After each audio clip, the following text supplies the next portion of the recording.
Southwest Vermont Supervisory Union Board of Directors meeting Wednesday, April 28th.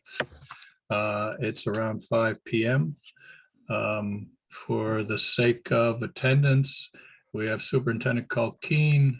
I'm Dick France. We have Dawn Campbell, Todd Wilkins, Ray Molyneux, Fran Kinney, Laura Boudreau, Kate Abbott, Megan Mescat, Renee Gordon, Nicole Whalen, Jackie Kelly, Jayla Sikora, Joe Barber, Melissa Senecal, and I'm not sure who's there from CAT TV, but they're represented at the meeting. I'll begin by reading the agenda. Item 1 is public comments. We then have an executive session per 1 VSA 313A3 for the employment, appointment, or evaluation of a public officer. Item 3 is a proposed position as in a special education teacher at the middle school. Item 4 is finance and operations related. 5, consent agenda. 6 is a policy discussion about 5030 attendance. 7 is the superintendent's report. 8 is the chair's report. We'll open for other matters to be considered, but cannot be binding with a vote, and some informational pieces. If that agenda meets the approval of the board members present, I hear no objection. We'll continue. And seeing none, are there public comments? Seeing none, for the benefit of Richard, Nick Galt just came in. Item 2 is an executive session for 1 VSA 313A. Is there a motion to go to executive session? So move. Have a motion by Fran. Second. Second by Ray. Any discussion? Seeing none, all those in favor signify by saying aye. Aye. Those opposed? No abstentions? Then the motion carries and we will move to executive session.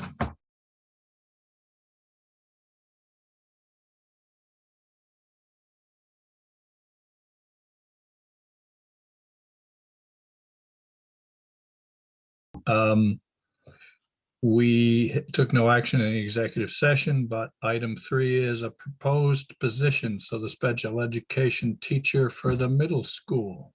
Yeah, and Dr. Abbott is going to speak to this proposal, and she's here this evening. Kate? Yes, thank you. So you should have a paper in your packet that just kind of explains a little bit about the position. So our proposal is that with Act 173, our goal is to provide the most highly qualified teachers to provide services and specialized instruction to struggling learners. And so the position proposal is reducing 3 vacant paraeducator positions and replacing those 3 vacant positions with a certified special education teacher to provide intervention for struggling learners. The cost savings altogether is around $11,000 overall, but it helps move us along in trying to prepare for the changes with Act 173 that we expect, and also provide high quality instruction with certified professionals for our most needy learners. So in short, it is reducing 3 vacant paraprofessional positions and adding 1 special education teacher position to serve learners at the middle school. Is there a motion to accept this proposal, approve this proposal? I'll move it. Motion from Fran, second? Second. Second from Chayla. Is there discussion? Seeing none, all those in favor signify by saying aye. Aye. Aye. Those opposed? Abstentions? The motion carries. Thank you, Kate. Item 4, finance and related operations, the treasurer's report for March 2021. So moved. Fran moved. Is there a second? Second. Second. I'm not sure who called that, but I see Chayla. So we have a motion and a second. Is there discussion? Seeing none. All those in favor of accepting the treasurer's report for March 2021, signify by saying aye. Aye. Opposed? I didn't see abstentions. Motion carries. The report is accepted.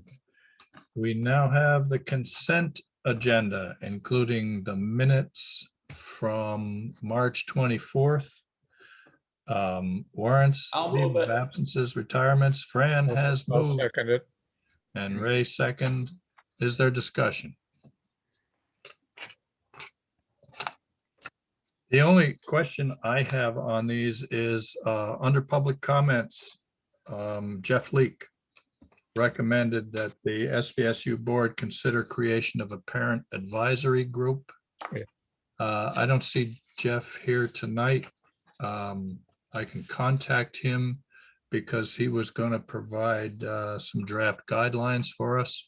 Right. With the approval of the board, I will contact him and boost him along, if that's okay. I recommend you do. Thank you, Ray. Everybody's okay with that, then I will do that. Any other discussion? Then all those in favor of approval of the consent agenda, signify by saying aye. Aye. Opposed? And I saw no abstentions. The consent agenda is approved. Item 6 is a policy. 5030. We are asked to warn. It's 5030 is attendance. Is there a motion to warn? I'll move it. Fran moved. Second. Second. Second from Jackie. Discussion. Wow. In the policy committee, what we are trying to do is update things so that they are a little tighter legally and we get rid of some of the fluff and those kind of items that have gone into our policies. So we really asked for a change that says attendance reports are given to the SVSU and individual districts or prudential committees at a minimum of twice per year, and that perfect attendance will be recognized annually at each school. That's the major change in this policy. You gave it a metric, twice a year. It must be done twice a year, at least. That's what you did, right? That's what it says in the policy. Okay. At a minimum of twice a year. Any other discussion? If not, all those in favor of warning 5030 attendance, please signify by saying aye. Aye. Opposed? Abstentions? Seeing none, we'll move to the superintendent.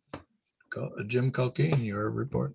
Good evening. I'm going to add something. We'll get to the central office relocation in a minute, but I realize that I have some board members here who aren't at the MAU meeting and not at the Union Elementary Board meeting. So you may want, I'm going to ask Assistant Superintendent Laura Boudreau and Director of Curriculum Instruction and Assessment, Melissa Senecal, to give you a brief update on what our summer recovery plans are. They are both our co-recovery coordinators. So since I have the experts here, and I apologize for some of you, this is a repeat, but they're going to be just a brief to let you have an idea what our plans are. So Melissa and Laura, if you could.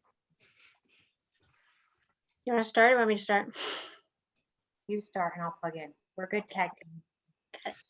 The tag So team. tag team, yeah. So part of our district recovery plan is planning for summer, which is immediate. We are starting small to grow larger over the next few years. We are using ESSER money, which is part of the federal money that we're receiving to do this. summer and after-school experiences are something that our state is, and our governor and our senator are passionate about.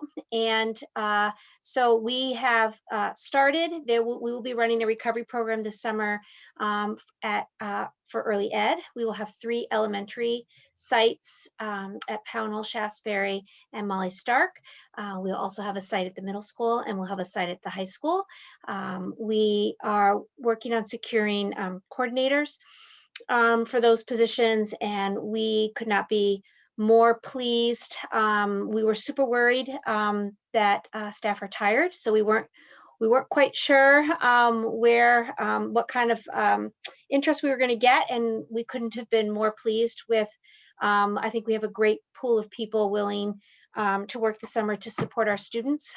It's just one piece of the recovery plan that we're offering. We're also partnering. Melissa and I have, I think, 3 meetings tomorrow with community agencies that are also we're partnering with, including the YMCA, the Tutorial Center, the Bennington Education and Workforce Committee, CCV.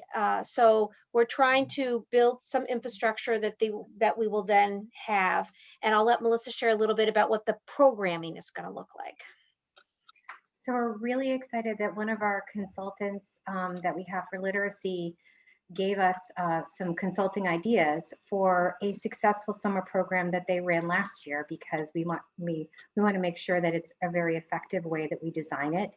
And so we've gotten feedback from them, and we'll be offering literacy interventions, math interventions, and also social emotional interventions for all of the students that are there. We got kudos today from West Ed, who is training us through the state for data-driven instruction. And so I shared our plans. And when West Ed, who are experts in using data to make decisions, gave us a "you're on the right road," I felt really good that Laura and I and the rest are on the right road. I really appreciate the fact that our recovery team, in not just designing summer, but all of this long-term recovery, includes Bill Basic. So he is a wonderful voice from Arlington. Appreciate that. And not just educators from the SVSU, but also people who are community members, so service members. So it's been a great experience to start building. I applaud your work, and I'm particularly excited about that we're attempting to include community partners for the afternoon piece, and how many have come forward wanting to take part of that. So it's encouraging, because as I've said at some other meetings, I was very concerned about what type of staff turnout we would see for these summer programs, because of the past year and a half that everyone has been through, and that, burnout is an overused term sometimes, but certainly stress, and people need that mental break. I think that we're getting out early enough this school year that people can still get that break, and then come work in the summer and begin the recovery process for our students, which we all need to understand. We're not going to recover in one summer, and it's a multi-year process. So that's what we need to keep repeating. So thank you to Assistant Superintendent Boudreau and Director Senecal. Your work has been critical, and I know it's not just you, it's the team, the great team that you've put together to do this. So thank you. Again, a couple of housekeeping things I'll go over before we get to what I really want to talk to you about tonight. Reminder, end of year last day for students is going to be June 7th, barring some disaster and we have to cancel school a day, and June 11th for staff. It's early because we've only had one snow day this year.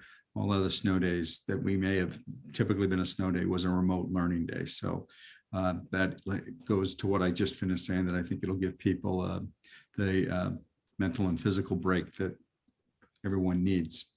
We did receive guidance from the state for end of year activities.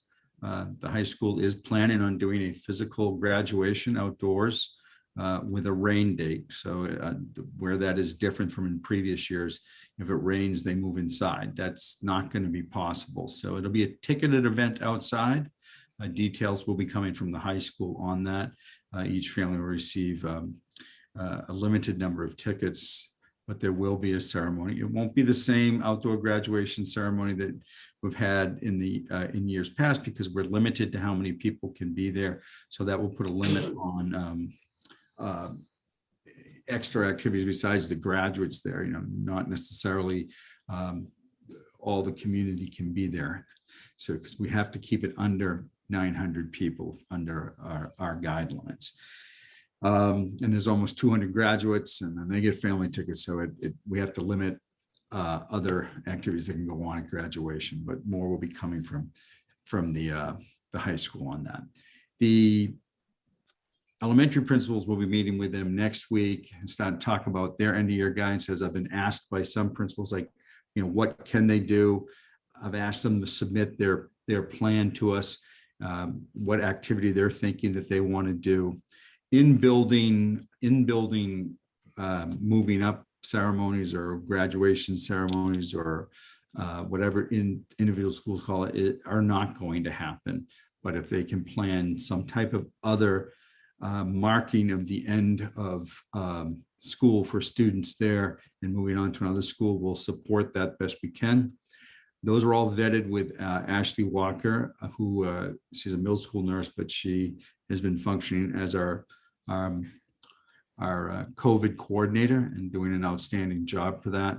And so I rely on her heavily to review the guidance to see what we can do. The mindset is we want to allow celebrations to the best extent that we can, but we also need to be safe. And I'll refer back to the high school, like we don't want anything to interrupt graduation. So that may limit what other activities can happen, because we don't want an event leading up to graduation that could then become the event that spreads COVID, and then everyone has to quarantine and graduation doesn't happen. So to protect the physical ceremony of graduation, that's the goal.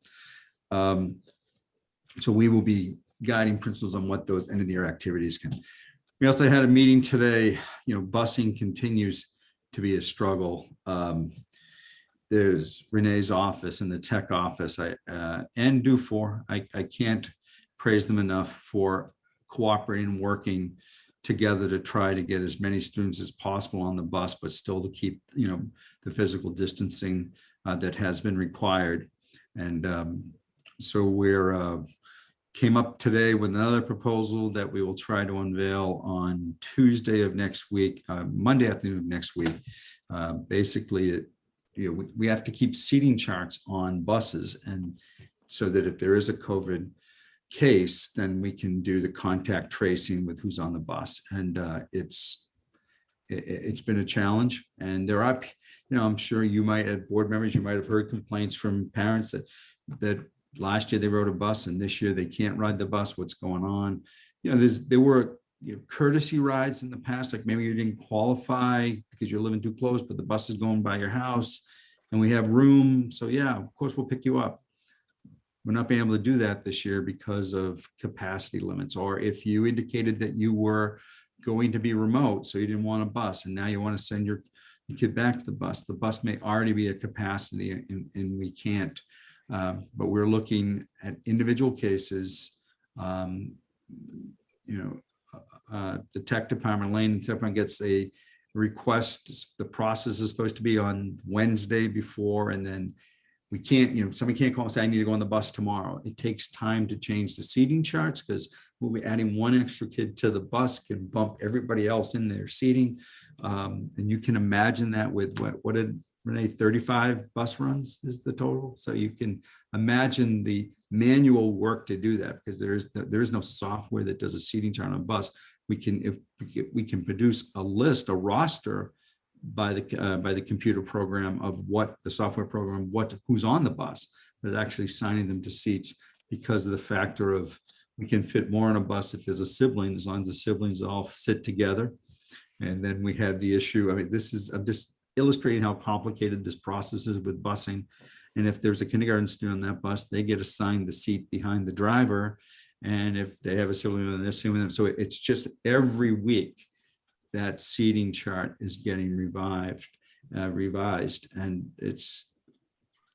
I'm saying so much of the work that people that work for you and the boards, what they've put through to make this happen. And I know it's still not good enough for a lot of people, because not everybody wants to ride a bus, hasn't been able to ride one. So, but we're still trying to work that problem. So before the relocation of central office is something that we've been talking about for 2 years. This board took a vote at one point authorizing us to, to explore this with some developers to see what the possibility is. The building that we're in is inadequate, and not just that it's too small. Basic ventilation. There is no ventilation. There is no bathrooms on the bottom floor. There's accessibility issues that are challenging, and we did have a review done of that building, and the low estimate was, I think, $750,000, and the high estimate to be able to use both floors, accessibility and bathrooms, it exceeded $3 million. And then so the question, do you put $3 million into that building? So we all toured a building together, but 2 people on our staff have been really shepherding this. I think it's probably because they want to get out of this building more than anybody, and that's Nick Galt and Renee Gordon, who in her title we call her Director of Finance, but there's another add-on to that. It's Director of Finance and Operations. So by default, she's got this. So I've asked them to both to speak to you tonight and to update you on what they've investigated, because we're at a juncture where we need to, our potential landlord, we need to let them know whether we're going to move forward or move away. So with that introduction, Renee and Nick. I can start if that's okay. Just to update everyone, we've toured a couple of different properties in the area, worked with a couple of different developers. One was an industrial space located between the middle school and the high school. We were looking at possibly moving some programming there. As the conversations continued, the developer pulled out, feeling uncomfortable about mixing potential business operations in that area with students, and of course our operations as well. So that one fell through. There was another property locally, a larger space, but had the same kind of particular issues that we were facing now in our current location. Accessibility and ventilation was a big concern. So that one didn't really pan out as well. So the one that we're looking at now, also located in downtown Bennington, will require us to do some minor renovations, we're hoping. Nick was kind enough to kind of do some sketching on it. So we've sent that to the manager of the property to see if it's something that he's going to be able to work out with his folks, or if they'll actually have to have a general contractor come in and do the work. But for the safety and accessibility for the folks that we have on our staff and that are visiting our building, we just feel that where we are now just isn't adequate. So our efforts are continuing.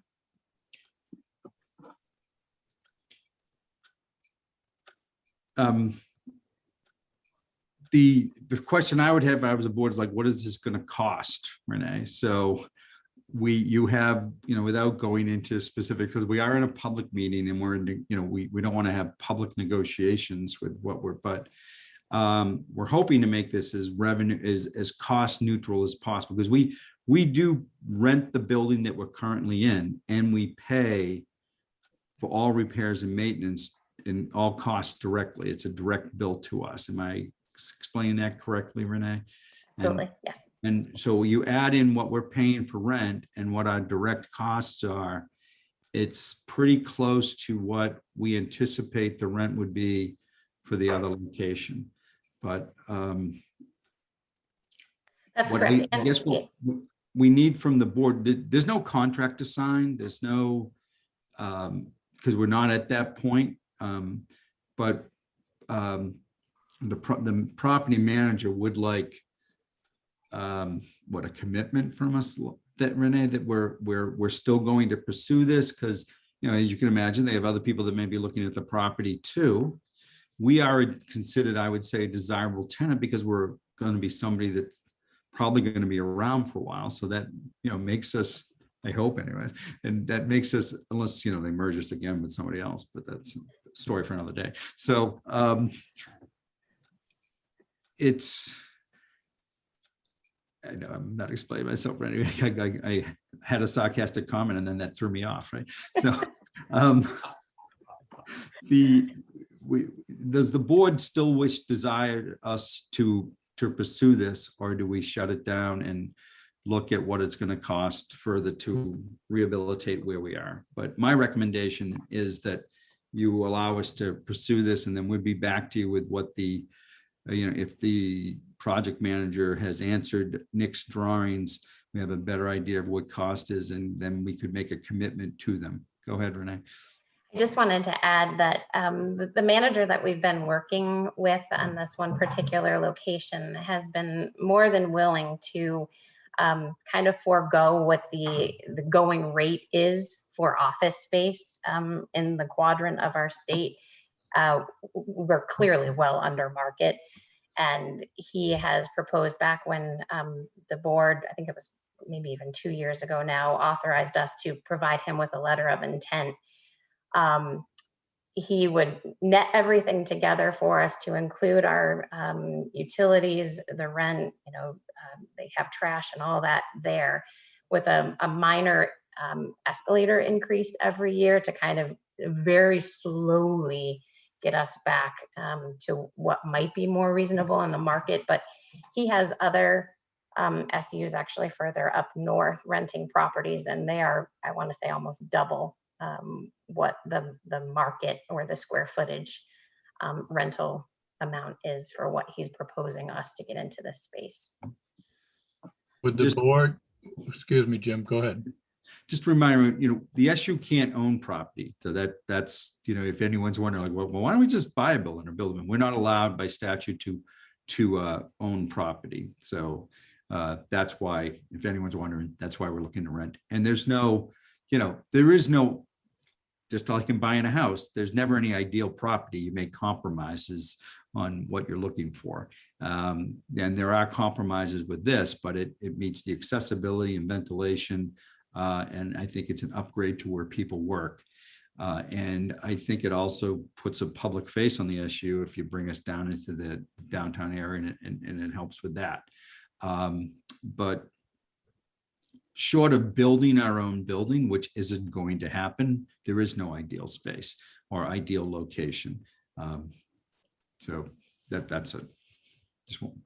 Would the board consider a motion to pursue this option pending cost approval by the board? Did I see? Make that motion. Did Ray make a motion? No, I had questions, so Oh, sorry. but we could, I'll second it, and then we can have questions. We have a motion from Fran and a second from Ray. Go ahead, Ray. Discussion. Oh, okay, so it sounds like we're talking about a building we talked about before. I assume that it meets our current needs once it's upgraded. Does it allow for expansion? Because it seems likely to me that there will be expansion. I don't know if it allows for expansion. I don't know.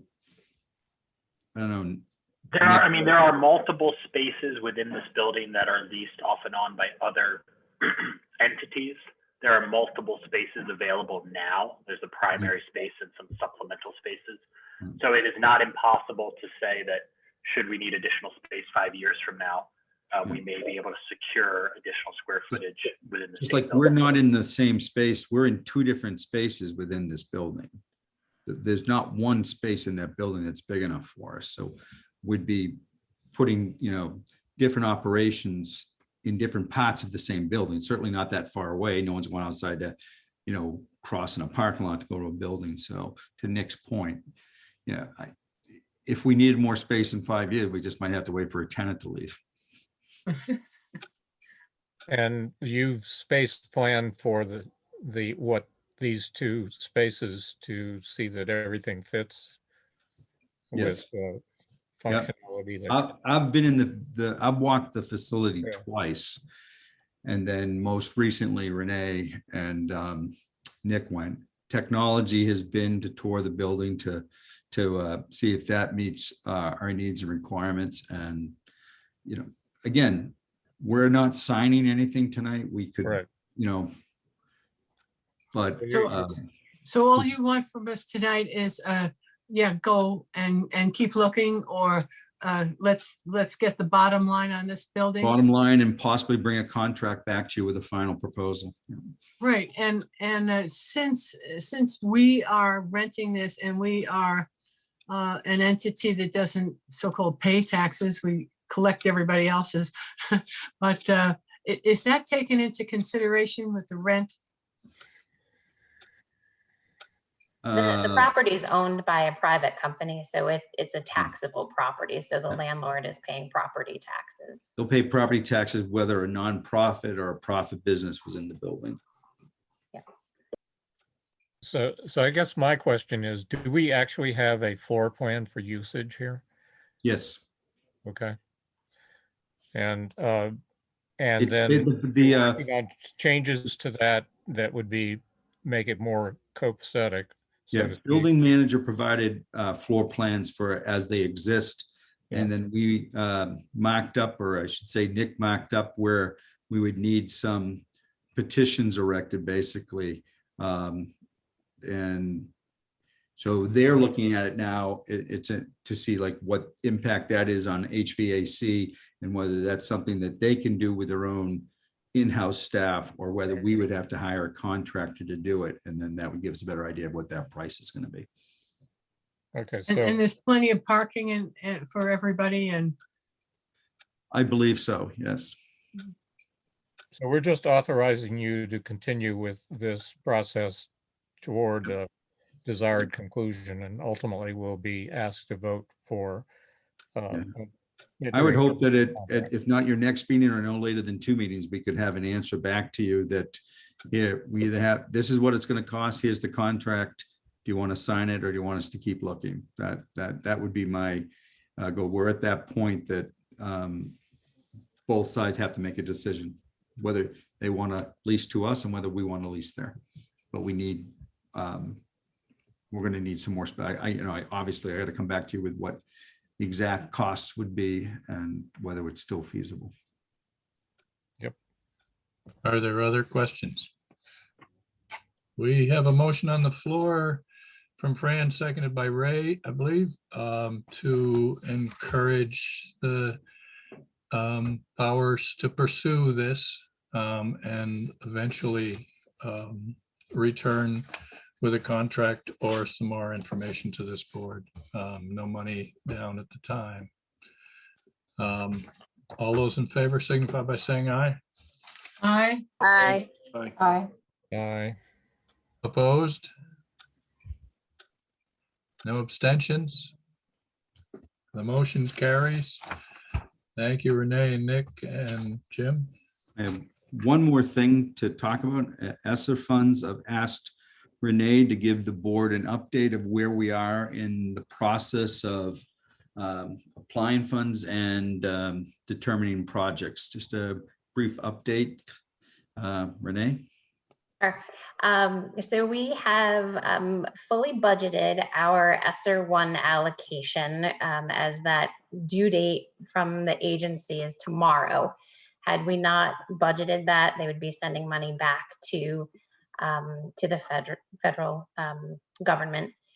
We do have the opportunity to make amendments going forward. They don't have a specific date yet, but they clearly understand that what we know now will certainly evolve months from now. So we will have the ability to amend that application as it stands now. It has been fully approved, so we're good to go with those investments. ESSER 2, some of you may be aware that the calculations that the agency came out with, there were some errors with that. So they have corrected our allocations for both SVSU and BVSU. Both have been corrected in the downward fashion. It was about a $1.2 million reduction for the SVSU and almost $60,000 reduction for what was allocated to Battenkill. So those applications are open, but they do not have a deadline on them yet. And the way that we're operating right now is each one of these pots of money has what's referred to as a period of performance dating back to March of 2020. So we have kind of some flexibility right now to be putting things in the grant, which are referred to as pre-award costs. So as long as we're following uniform guidance, which we are, essentially we know that, the guidance we received, we know that the grants are going to be approved. But again, just some of that flexibility. Again, we don't have a deadline just yet. So with ESSER 2 and ESSER 3, the AOE has cautioned us about construction projects. They are trying to figure out the best way to go about this. They're kind of building the system, as we're going along. So if we were to be looking at construction, which we will for some of our schools, they want us to, submit the application, which is going to start the process, which triggers a whole other series of processes within the agencies, a series of approvals that are required. But we're not there yet. They also said, actually, weekly, they're having what's called a coffee and conversation to kind of give us updates on what they've received from US Ed. And some information came out last week, which they sent out to the field yesterday about ESSER 3 requiring some stakeholder input. So they're trying to figure that out and get us guidance on that too. So ESSER 1, we're in good shape. ESSER 2, we're planning. ESSER 3, we haven't really started yet. But collectively with, the fellow directors, we have kind of a collecting spot for ideas, things that we know that we're going to be using the money for, and making sure that we're following uniform guidance as we're going forward. Right now, within the grants management system, the two SUs are still separate. As far as the ESSER funds go, I foresee that FY22, they will come together as they already have with the consolidated federal program. So those grants are already melded together in our grants management system for July 1st.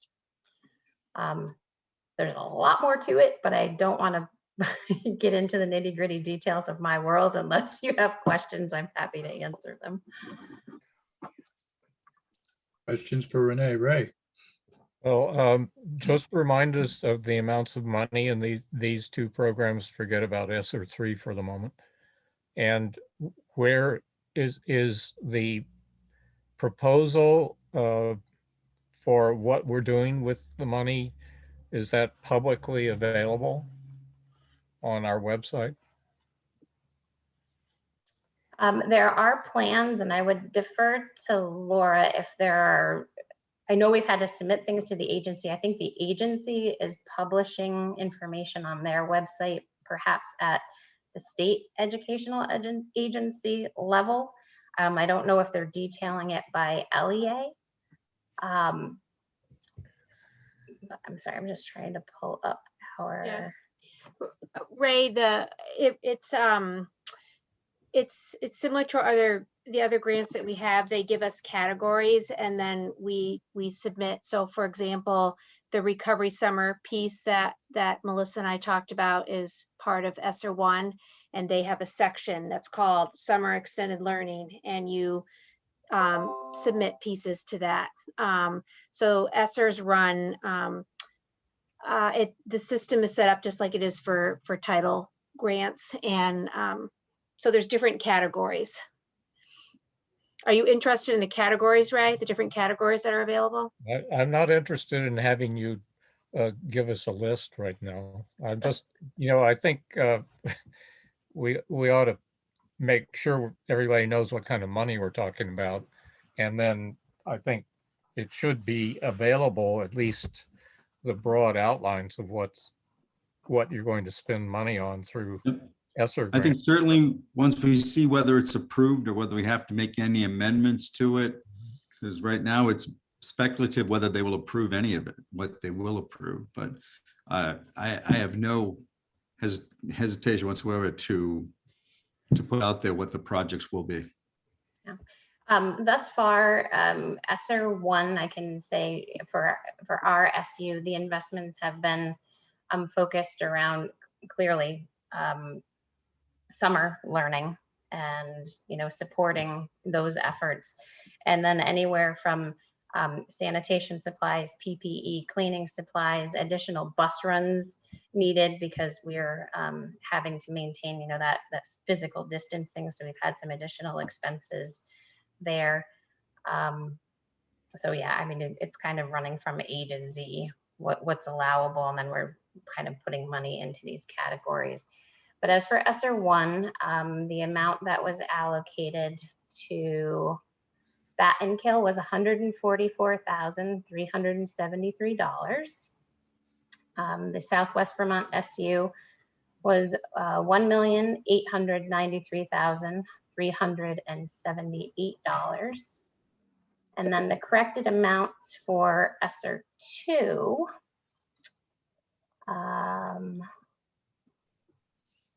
so the Southwest Vermont Supervisor Union, the corrected amount is $7,062,258. So that's down from 8.2 million. And then Bat and Kill, the revised amount is $514,242, which is down from just over 573,000. Yeah, I would ESSER suggest you just round those numbers up, like, 7 point something million at all the places out to the right, because no one is going to keep that in mind, but they can keep in mind rough numbers. Sure. And that'd be my take on that. I do it for Richard because I know he That's- likes to include the numbers in the minutes. Yeah, that's true, but I think he could just do just as well, and the minutes would be not harmed by saying that 7.9 or 7.8 million. And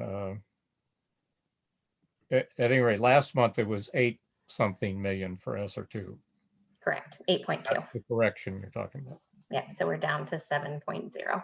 Yes. And the minutes for last month had some discussion of ESSER grants. But I do think the public needs to know where they can find this information.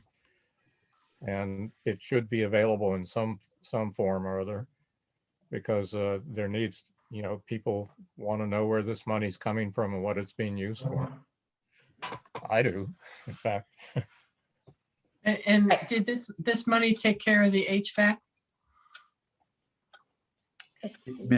Some of it, and there's actually there's more money that's going to Efficiency Vermont to continue perhaps some of the projects that weren't able to be continued with the Corona Relief Fund, which expired at the end of last calendar year.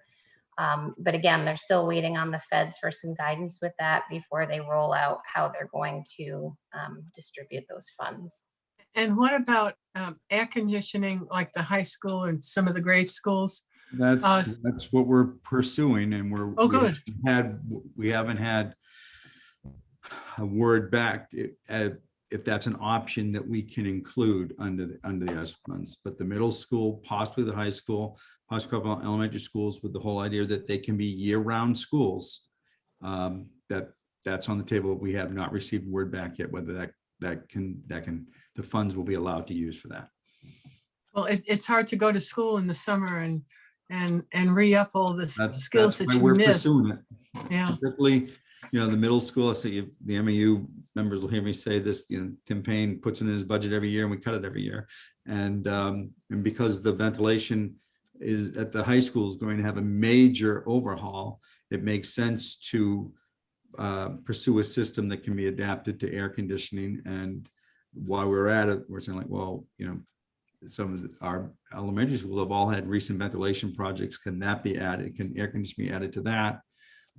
We have no idea what the cost estimates are going to be yet, but Renee's already got engineering design going on at the high school for that very purpose. thank you. One other question, when you mentioned funds going to Efficiency Vermont, are those funds from the allocation for this SU or are they? No, separate? additional Additional, funding. Yeah. thank you. Because when I first heard that, Ray, I wondered the same thing. Are they going to Yep. siphon off our allotments? But no, there's been a separate set aside for Efficiency Vermont. But this SU and its schools can apply for funding from Efficiency Vermont. So it Yeah. not supplants, but supplements any money that we might have. Be a good time to be an HVAC contractor, Ray. Yeah. Well, Any other questions for Jim and crew? You all set, Jim? I am. Thank you. Okay, we'll move on to the chair's report. I have just a few items, but the major one is the public needs to know what the evaluation of the superintendent contains. Many of you have already heard this, so I'm sorry for the repeat, but for public information, I'll read it as quickly as I can. This document is written during an unusual and challenging time period for our school system. Our evaluation committee met in executive session for personnel according to 1 VSA 313A3, policy 2600.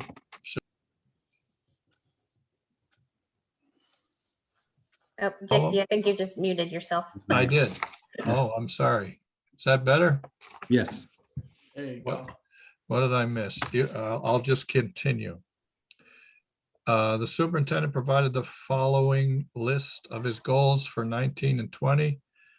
The committee comment regarding the progress on each of these goals is included in each section.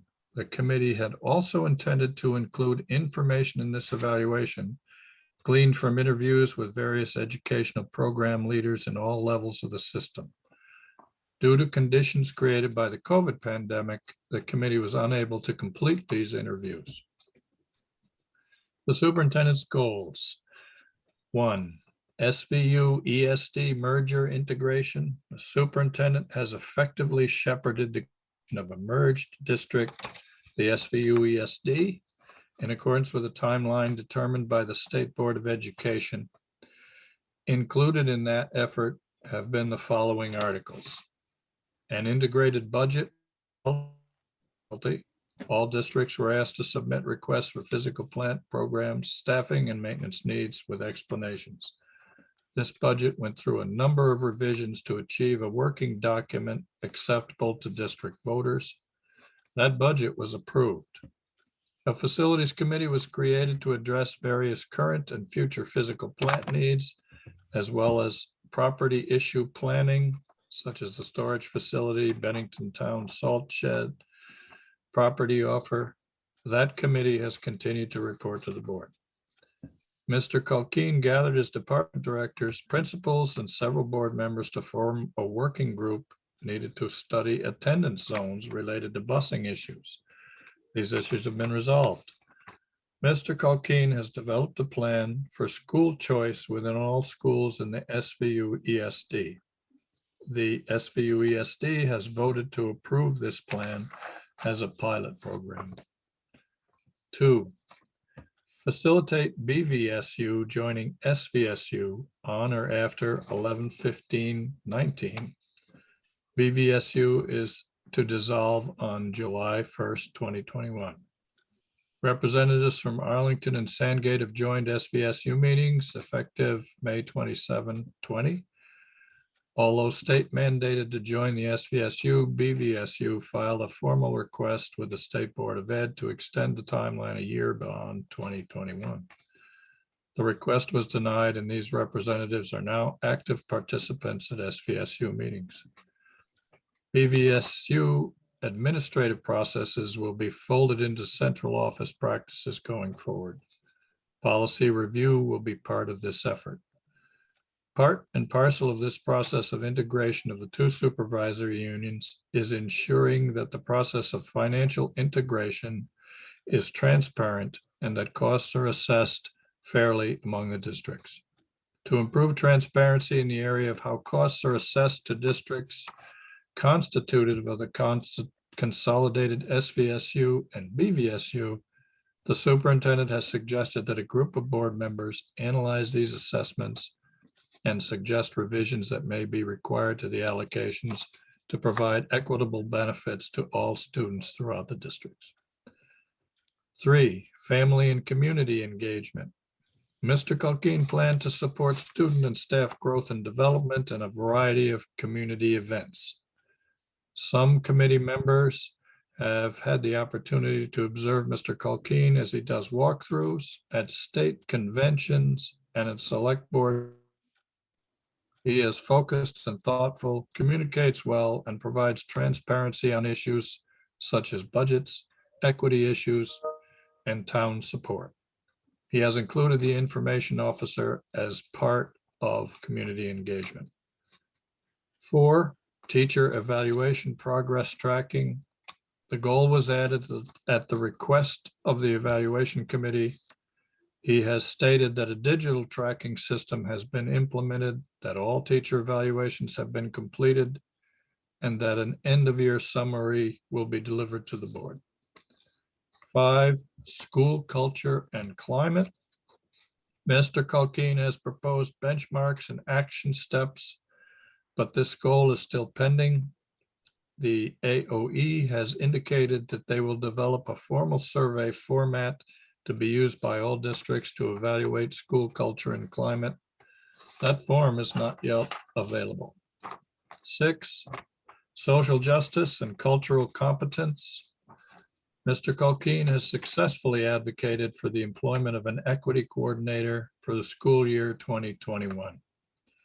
He continues to be engaged in discussions on equity, diversity, and cultural competence to learn how to evaluate our needs in the SVSU.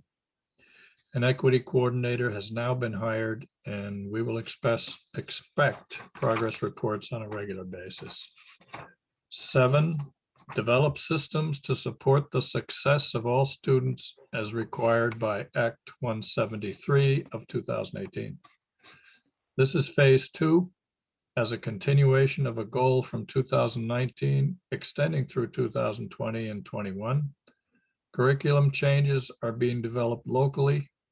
AOE is responsible to develop metrics for evaluation. Mr. Culkeen has analyzed surveys of parents, guardians, to offer a snapshot of our progress during our current remote education effort. A report intended for the SVSU board at year's end has been delayed to honor more immediate priorities created by school closings. 8, school principals and administrators need to be fully aware of SVSU policies. This goal is a continuation of 2018-19 goals. Mr. Culkeen has attended all policy develop meetings, added policy review to principals and directors meetings, and connected with SVSU attorneys as necessary. 9, clarify website, facilitate use by members of the public, and maintain social media sites. This was a continuation of the goal from 2019-20. Mr. Culkeen has indicated a more informative website is in place and links have been maintained with frequent updates. Our general observations. Several of the committee members have had the opportunity to observe Mr. Culkeen as he works with several core groups. including principals and community members. He has shown himself to be supportive and a focused participant in these groups. The committee was able to interview only 2 principals before the pandemic interruptions. Both principals indicated they felt supported in their work, especially with special programs. The committee suggests that contributions to future evaluations should include feedback from teachers, staff interviews, and other available program snapshots.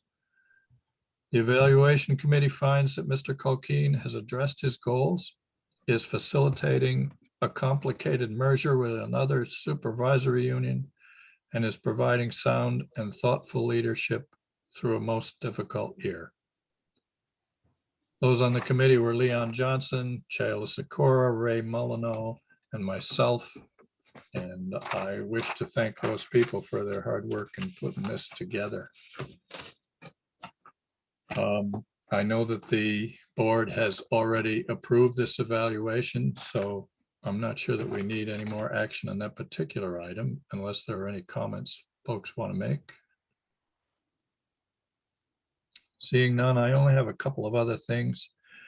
Have asked from time to time for the board to consider goals that we might want to approach going forward. They don't have to be immediate, but these things can go on a list and we can prioritize things as they come up. And should you have any suggestions, a need to connect with central office on any ideas, that kind of thing, please don't hesitate to contact me. I think my connection information is out there pretty well and people are not having any difficulties so far. I'm attending training, let's see, started this week and goes for the next 3 weeks. That's required by statute for board chairs. And the only other question I had was, is there any more movement on retirement celebrations, options, any considerations there? Still planning that. Our priority right now has been planning end of year activity for students, but we don't know. It's on my list to do of how we're going to recognize them different than what we did considering an outdoor event. Well, From the dinner that we used to do, but that's always weather dependent. So nothing concrete at this time, Dick. you and your staff have a significant list of things to do. And I want to say that every time I hear from somebody, whether it's a teacher or a parent, for the most part, they're very complimentary. They know you're working hard and they have no idea all the things you're trying to resolve and how you're moving the system forward. So I want to say thank you for that. And the information out there says that people, for the most part, understand that you're working as hard as you can on it. Well, I'll say it again. I am blessed to have the group of people that I get to work with who it could never get done just with me. And you see that how my report has changed, that I am including the people that I work with to give the report rather than filtering their work through me. That's what's really got us through this past year. You know, the work that our principals, our central office administrators, our teachers, our support staff, our custodians, our maintenance workers, the Abbey group, do for transportation. It's just everyone. Hey, have we had our differences yet? Have we had some conflicts yet? But I've yet to hear somebody say a definitive no, we can't do it. It's all been, we'll do the best we can and we will try to work through it. And so I am the one that is honored to work with the people that I get to work with. Thank you, Jim. Is there any other issues to be brought before the board tonight? Move adjournment. Well, we have a motion to adjourn, and before we do that, just for informational purposes, you have budget status report, student enrollment, and prevention of conflict of interest policy that's included for your information. We have a motion for Fran to adjourn. Do we have a second? Second, Thank you, Jackie. All those, I guess we have to discuss this, don't we? Any discussion? Seeing none, all those in favor signify by saying aye. aye. Opposed? Abstentions? We are adjourned. Thank you, Have a folks. nice one. Good night, everyone. A good Good night. night.